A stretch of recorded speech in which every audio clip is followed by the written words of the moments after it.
بعض لوگ جو ہے وہ سردی کے دنوں میں شال لے لیتے ہیں، اور شال اس انداز سے لیتے ہیں کہ منہ بھی چھپ جاتا ہے، بعض لوگ پورا اپنا جسم لپیٹ لیتے ہیں، تو بعض مفرل بھی صرف گلے میں لٹکا لیتے ہیں. تو شال پہن کر، مفرل پہن کر نماز پڑھنے کا کیا حکم ہے؟ شال پہن کر یا چادر پہن کر آپ نماز تو پڑھ سکتے ہیں. اس میں چند باتوں کا خیال رکھا جائے. ایک یہ ہے کہ جو کہ سردی کی غرض سے جب آپ لے رہے ہیں تو صرف لٹکانا مقصد نہیں ہے، اس سے آپ اپنا جسم ہی کور جو ہے وہ کریں گے.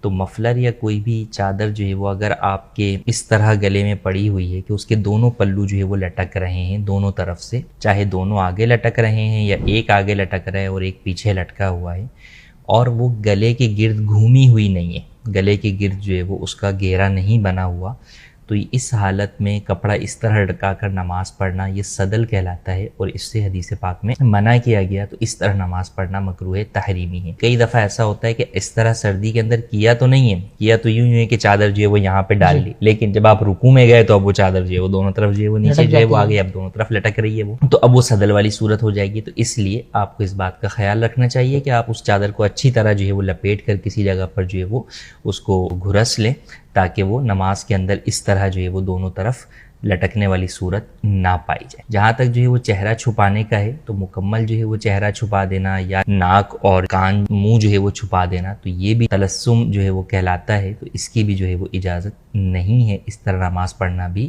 مکروہ ہے. تو آپ چہرہ جو ہے وہ ارد گرد لپیٹ سکتے ہیں، لیکن چہرے میں جو ہے وہ منہ اور ناک کو جو ہے وہ آپ کھلا ہی جو ہے وہ رکھیں اور نماز جو ہے وہ اس طرح ادا کریں. اور اس میں تلاوت کے اندر بھی آپ کو جو ہے وہ آسانی ہوگی. تو یوں نماز کے اندر صرف جو ہے وہ ناک اور منہ جو ہے وہ چھپانا یہ بھی جائز نہیں ہے.